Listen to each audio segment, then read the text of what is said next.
Hey everybody, this is Steve Gibson. And I'm Sam Pro. And welcome to this week's episode of Distinctly Digital, a modern recruiting podcast. And on today's episode, we're going to be going into more detail on SEO fundamentals.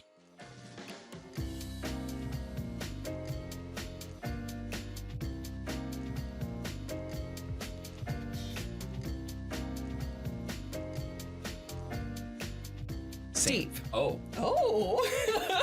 No, you go ahead. Ladies first. Thank you. So you were correct. Last week we talked about SEO basics, what it is, the bare minimum you should be doing. Today we're going to expand. Yeah, and I think, expand, again, this is a vast subject. And all the things that we're doing and talking about can be done in varying degrees. And there's so much to unpack on it. And so we're just really scratching the surface of it. And it's one of those things, if you want to get more detail and even go into what it means for your firm, what kind of strategy should be in place, that's where you probably need to call me and us have a conversation in more detail about what you guys do, all the ins and outs that go into that. But these are some things that again, you can take with you, kind of start your journey into search engine optimization. I think it's something that you start with the first step, What is that saying? A journey of 1,000 miles starts with the first step. Oh, it's beautiful. And I hope our production guy can put in some nice music when I say that. He for sure can. Well, he can. He probably won't. He will. He loves to make us happy.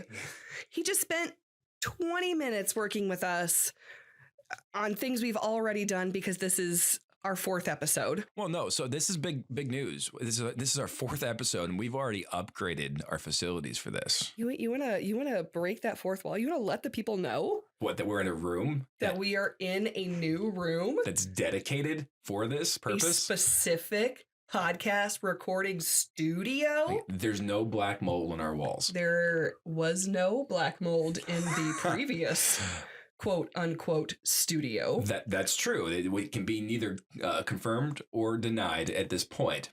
That is correct. But this one, we've got all of our equipment, which luckily we work in digital. So we already had some pretty good stuff working, but we now have a dedicated room that we can come to collaborate, put together these episodes for you. And, expand on things like SEO. So, okay, you mentioned, Steve, that once they get to a certain point, they need to reach out to you. Yes. That is because there is both organic and paid SEO. Right. And within each of those topics and subjects and practices, there's all kinds of little nuances and things that need to be, again, implemented. But so, the difference of those, organic, and we touched on this a little bit last week, but for those that are just now joining us, organic is the practice of implementing on-page SEO elements, creating content strategies, and putting those kind of practices in place to be able to help your website rank more effectively on the search engines like Google. And I think there's other ones. I don't know, Bing. It's exclusively for Microsoft employees. Where they force them into it, yes. Right? Yeah. Yes. I think so. So they have that, Bing, Yahoo, all the different ones that are out there. But Google, we use that as the authority because it is the authority. So putting those elements in place allows you to be able to just come up in those search results. And despite what you may think, Steve, because I've heard this before, Steve, nobody is searching for my business. Nobody is looking for a company like mine through the search engines. Incorrect, or you wouldn't exist. Right. It really is. I mean, just think about even in your own day-to-day life. You hear about a new product or service. Someone maybe even calls you. You're talking to a friend. They refer you to this guy or this gal or this company, whatever it is. The first thing that we all do when we hear about that new product or service is go to the web. And when I say first thing we all do, that's probably an unrealistic statistic. It's 75% of us, according to Google's numbers. First thing that 75% of us do is we go to Google and we start typing in to find who this company is and do research on them on the web. And so even if they're not remotely typing in exactly the name of the organization. They're doing research and finding like companies. Anytime that they start that process and they start engaging through and becoming an active candidate or an active client in their search for looking for a firm like a recruiting firm to help them within their career, within growing their organization, they start opening the doors to other resources. I see it all the time, even within our process. When I'm talking to individuals about a website, I may have cold called them, but then all of a sudden they start looking and trying to find now other companies that are like me or other solutions and opportunities or options that they may have, because we all do our due diligence when we're looking to implement a new item in our life, whether it's something tangible or whether it's a service. Yeah, back in the day when the town only had one doctor, you didn't have to think about what doctor am I going to go to. How far back are you going? I went back in the day. Or even more recently, Okay. before smartphones, All right. before the world of Google, Right. you wanted to go out to an Italian restaurant, your town has one. You go there. You don't have to go look online, see reviews, see if your town has one, see if maybe this is a deep set passion that you want to open one. And now you need to look about, where the closest one is.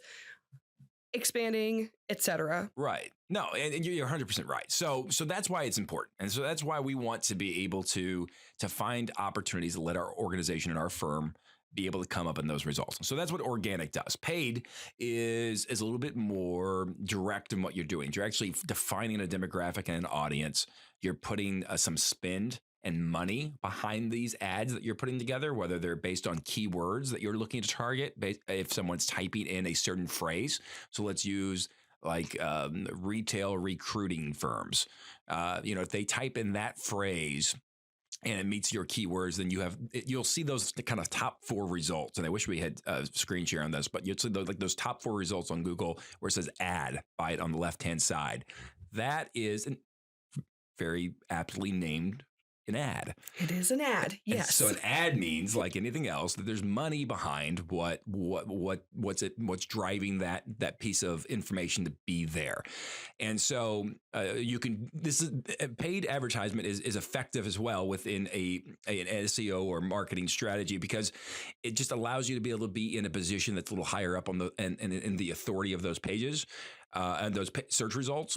And it allows them to be able to find that page directly that you're looking for them to target. So it's usually based around a certain campaign or certain type of keywords. Display ads, you see these all the time. You go to Amazon and you look for a product, or some website, you look for a product and you leave that website, and all of a sudden you start seeing ads for that product or for that company that you've been on. And so those are all things that people are putting ad spend behind to get in front of the right people. It didn't just happen magically, believe it or not. As much as we like to believe, the world does not revolve around what we do and what we think and what we're Googling. But I mean, those ads do. It is wild though, because I have seen it, and we talk about this all the time. So I was at a conference recently for the MRI Network. And as I was sitting there, I was talking to one of the other vendors, and he had a old Honda motorcycle that he had fixed up, and he was telling me about it. And I said, "Yeah, I keep getting these ads for this electric bike." And I was talking to him about what this is, some electric kind of motorcycle, and we kind of talked about it a little bit. He's like, "But I have a motorcycle." So I'm like, "You're right. That's way cooler. You don't need this." But then later that day, he went to leave, and he went ahead and he had my number just so we could stay in contact and potentially maybe have some opportunities to do some business together. And he texted me and he says, "Hey man, I have a motorcycle. I don't need this ads." And he showed me an ad that was served to him on Instagram about this bike, electric bike. What? He hadn't searched it. He hadn't gone to it. We were just talking about it. And then he was getting that ad. So there's some sort of witchcraft that is going on, or they're always listening. The overlords of Facebook know what we're looking at. They know what we're doing. And so it can be kind of scary if you're worried about privacy at all. But That being said, it can be used to your advantage if you're implementing a paid SEO strategy to get in front of them. You can be the scary ones. You can be the overlords to be able to get in front of the right people, just to be in the front of the right audience. So if I am in retail and I want to target individuals in, let's say, New York, because the fashion district that's there and all the organizations that are there, I can type in the type of age group. I know that hiring managers are usually somewhere between 30 to 55 years of age, and I want to make sure that they are visiting websites with this type of criteria. And then I want to put some ad spin behind it. And then this beautiful ad that's been created and designed is going to be shown to them wherever they go on the web based off of the criteria if they fall into those demographics and meet what I've set up. And so it can be very powerful in that. Oh yeah, it's amazing how specific you can make those display ads, or really any of the ads that you put together through Google or Bing or whatever you choose to use. Right. And you can do this on LinkedIn too. It's a little more expensive on LinkedIn when you're talking about pay-per-click. And these are all analytics that you use. Pay-per-click, I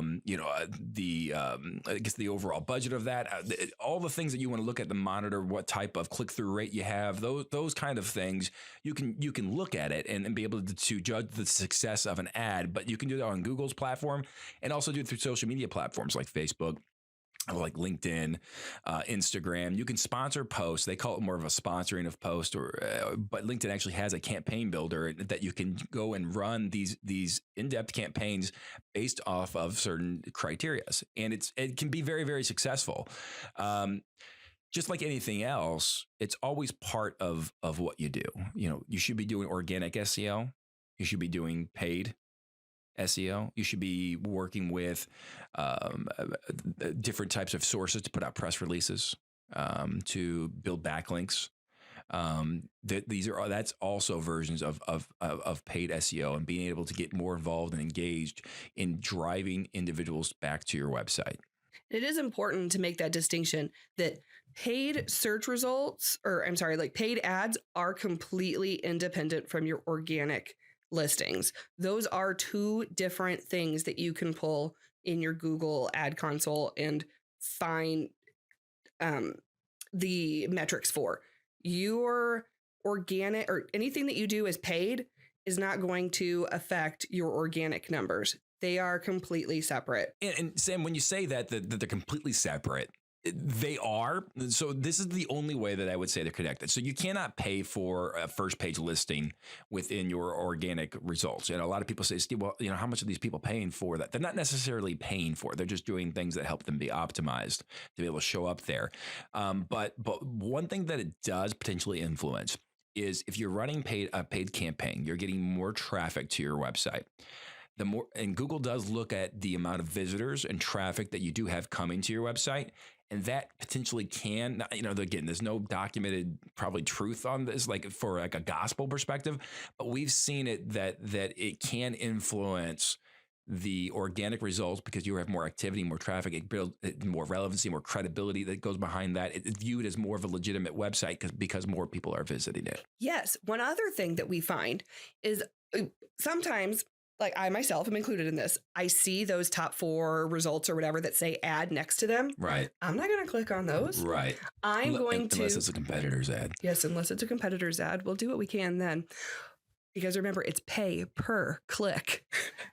But I'm going to then either scroll down a little further to see if they show up high enough organically below, or I'm just going to then turn around and Google that exact thing, or search that exact, type in that exact URL and go directly to their page, which then, because you did not click on that ad, it now counts as organic.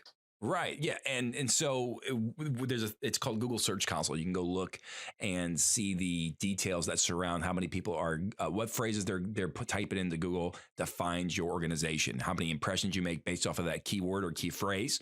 And what you see if you're running paid campaigns and paid advertisement and working in that regard, you'll see your name and company being Googled more. Those numbers seem to increase as that paid campaign, as those paid campaigns are running. So there is correlation in the way that people are visiting you. And even if you see some of the analytics, you're like, no one's really clicking on this ad, but you cross-reference that and you notice that, hey, our searches have gone up. We're getting more click-throughs based off these keywords and key phrases that relate to our name and to our organization. It probably has something to do with your paid results. And those, while you're in that Google Search Console, if you're looking at those terms that people are actually using to search for you, maybe then turn around and use those phrases in your website's SEO, whether that be through current pages you have or adding landing pages. And even to go along with that, when you're looking and doing research, we talked a little bit last week about things like Google Keyword Planner, those kind of things. You can even go just to Google and type in recruiters and leave it kind of like empty and let it like fill it in. You know, when you type in like why does, and it says does my hair smell or some random thing, you know, whatever it may be that people are typing in, it will also do that for phrases that you're potentially looking to rank for and give you an opportunity to see, okay, well, people are typing in a lot of this and a lot of that. And so maybe these are elements that are associated to recruiters. And so maybe those are some things that I should be including as well within my website and how to rank within that. There are a lot of tiny tricks like that you probably do, and you don't realize you're doing it, or you don't realize the benefit of them until you stop and think about your actual SEO strategy. Right. And you start including them. It becomes part of your monthly or quarterly update you do to your website's SEO, which you should be doing. It is not a one and done. Right. Yeah. There should always be. And the adjustments aren't necessarily, and we're getting ready to get into the things like the meta title, meta description. It's not necessarily in the keyword or key phrase you're trying to rank for a particular page, but it's in the way that maybe the content is written on that page or what kind of content you're adding to your website and being active in that way. If you tweak things too much from some of the foundations that are there, you never give it time to work for you or index. Oh yeah. Yeah. And with that, like Steve said, we're about to talk about, but do you want to just go ahead and talk about metadata?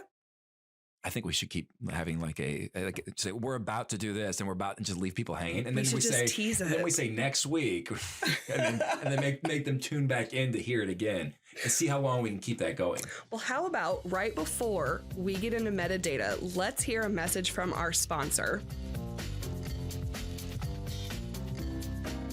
This episode is sponsored by Recruiters Websites. We didn't pay anything for it.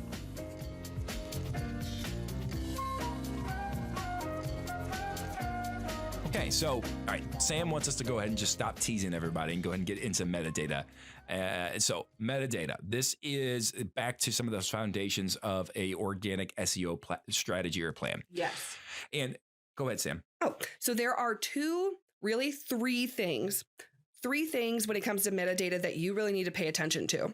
First of all, the basic, what keyword or key phrase, if you're using like a long tail phrase, what kind of thing are you wanting to search for? You then from there build what's called meta title and meta description. Your meta title, how exactly does that show up on your screen? So your meta title that you're looking at, these are, when you go into a search on Google, essentially you're seeing meta titles and meta descriptions for websites all the time. The blue clickable link on a Google search, that's your title that the page is pulling, and that's your meta title. And then on the description, it's that little blurb underneath that explains what that page is about. You had no idea that you already knew so much about metadata. Right. You see it every day and you don't even know what it's called. Yeah. It's really implemented in everything we do. And it just helps give the search engine a little bit more idea of what you do. And now this information we're sharing with you, these are things that you can go and do some research on. You go to moz.com, MOZ.com. Again, I'm not getting paid for this, but they are a good resource for you to do research on what some of these elements are in more depth. This is nothing groundbreaking that we're sharing with you, but it's things you probably don't know. And it's probably things that you haven't had explained to you very well, because a lot of companies try to keep this pretty mystical and hidden in the way that it's approached, just because then it seems more elusive and more magical. And, these are all things that we can help you with, of course, and things that I'd love for the opportunity to be able to help potential clients and clients with and firms with as they come to us. But there are some things that you can start thinking about and should be educated on to be able to know what to implement and what makes sense for your firm. So yes, you're seeing them all the time. You're engaged with them, and so we want to make sure that they're implemented on the website properly. So Sam, what does a proper meta title look like? So a meta title, there is a specific length it needs to be. The current, and I say current because this does change. This is what I was going to mention earlier before we stop teasing you.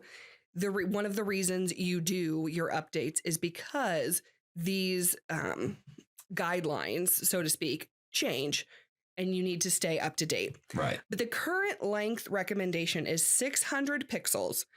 You say, what does 600 pixels mean? That's about 50 to 60 characters. Right. And the reason they use pixels now is really because of mobile devices and the way that information is viewed through those limited types of screens that are there. And it relates differently because when you say 50 to 60 characters, you have a uppercase R takes up more space than a lowercase r. It's more pixels because of the nature of the way the letter is formed. Yeah. Some of them are bigger than others. That's right. They are. And so that is why it's measured in pixels. And that's why we have a range of around that 50 to 60 characters. In that title, it is key to make sure your key word or a form of your long tail phrase is in there. Otherwise, what was the point of the title? Yeah, it needs to be, again, you only have a limited amount of space to work with. So you probably can't have multiple variations of it, but you could, depending on what it is. But yeah, it needs to be in there in the exact way that you want it to be potentially searched on. That just helps kind of reiterate what that page is about. Yes. So that builds into your meta description. That the little blurb you see about a web page before you click on it. Steve, can you tell us what that should be? Yeah, so essentially it's roughly around, I believe, about 150 characters or so. It's not written down on my piece of paper that's in front of me for me to be able to reference that because it does change. And I used to know it off the top of my head, but I believe that's what it is. Fact check me, somebody on that, put it on Snopes and let me know because I could be wrong, but I believe it's about 150 characters right now. But it's a certain determinate amount of pixels and characters, just like the meta title. And again, it's something that should contain your keyword. It actually needs to contain your keyword or key phrase, and then it should describe what that page is about beyond that. So it should have some kind of quality that is going to be your very limited sales pitch that needs to be there about why that individual needs to visit this page, because they're going to be seeing that and reading that on Google or Bing or the Yahoo, the search engines that they're on. Let's say someone is Googling, we're going to say clock recruiters because I'm looking at a clock. So you have included the key phrase clock recruiting firm on one of your, let's say it's on your about page. This is your about page. Right. Whenever someone searches clock recruiting firm, in a perfect world, you show up number one right below all those ads. And your description should not be contact us today for blah, blah, blah. Right. It needs to say clock recruiting firm. This business, insert here, is the top clock recruiting firm since yada, yada, etc. I feel like I just did some SEO work there. All the clock recruiters tuning into this. Yeah, I just gave you free. Yeah, we may send you a bill. I'm gonna go Google and find some clock recruiters. Just tell them just we did this. So go ahead. Exactly. Yeah. Within that, there's also other elements. Of course, again, on-page tactics when we talk about heading tags and alt text for images. These are all things. Content on the website. These are all things that need to be incorporated into your keyword, key phrase, and within your strategy within that. So, again, there's so much more to unpack within that. And with what we're talking about and within content strategies, that's where it starts to get really, I think, really expandable and detailed in what you do. Don't you think, Sam? Oh, yeah. Oh yeah. And luckily we won't have to talk about this alone on our next episode, because we will be bringing in our copywriter, Cole Windler, and he will be expanding upon this topic of SEO content strategies. Right. And this goes into creating things like blogs, creating landing pages for specific expertises and niches and verticals that you work within, services that you provide. There's just a lot of opportunity within creating more information. And that whole idea that content is king, I don't know who said it, but somebody said it. And it's true. It is. It's very valuable, even in today's day and age, in the way that we implement those things on our website. I feel like it was Bill Gates. I think it was. I didn't want to say that. It was Bill Gates. I mean, he probably heard me, and he's probably like, "Man, that's me." I know. We just insulted Bing earlier. Right. We insulted Bing, and now I just gave him a little whiny voice, and I pushed. You couldn't see me, but I pushed up my glasses, even though I'm not wearing any. As we use Apple products. Right. We're yeah. I mean, he's a good guy. He's a good guy. Good guy. So, please sponsor us. yeah.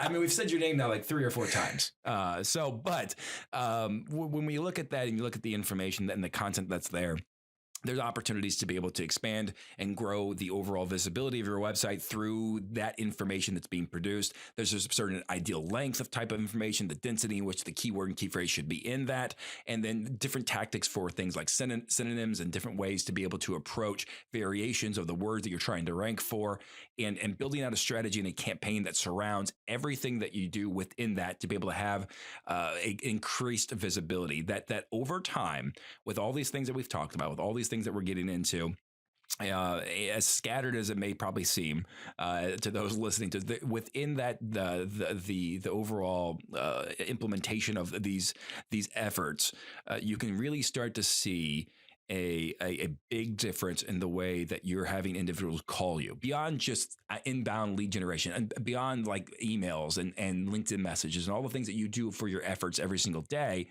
We're trying to create an opportunity for you to be able to be found when people are looking for a service or a company like you or a firm like you. And again, I want to stress before we go here, that's very, very possible. Not only possible, you should expect it at some point. And if you get that happening, if you can, and because most of the firms we work with, I say most, really all the firms we work with are great organizations. When they have a new client that they're working with, they start turning that client into multiple placement because they build a relationship. They provide a great service for them. They find the right candidates. They don't waste their time. They're very selective in who they're bringing there. They're experts at what they do. And so if you do that, and you do that with a client that comes in through your website, you're able to build that relationship and you make a placement with them that first time, how many placements are you going to potentially make with that client or that new relationship you have over a 5-year period? So what does that turn into from a revenue perspective, from a placement perspective? Who do they know that they're going to refer you to? Who are the candidates that you're doing the searches for going to refer you to? It opens up a whole new door of contacts and of relationships and opportunities for you to be able to dive into as an organization to grow your business. And if we can find ways to do that, and these things that we're talking about are ways to do that, it allows you guys to be able to build more relationships and then in turn make more placements. Yes, it does. And we will further expand on that again, like I said, on our next episode with our Cole writer. Our Cole writer. Yeah, that's his new title. Our Cole writer, Copy Windler. Until then, thank you so much for listening. If you want to know more about recruiters' websites, go on all the socials, Facebook, LinkedIn, Instagram. We are on them. We have info for you. And we can't wait to talk to you again. Thanks. We'll look forward to it. Have a good day.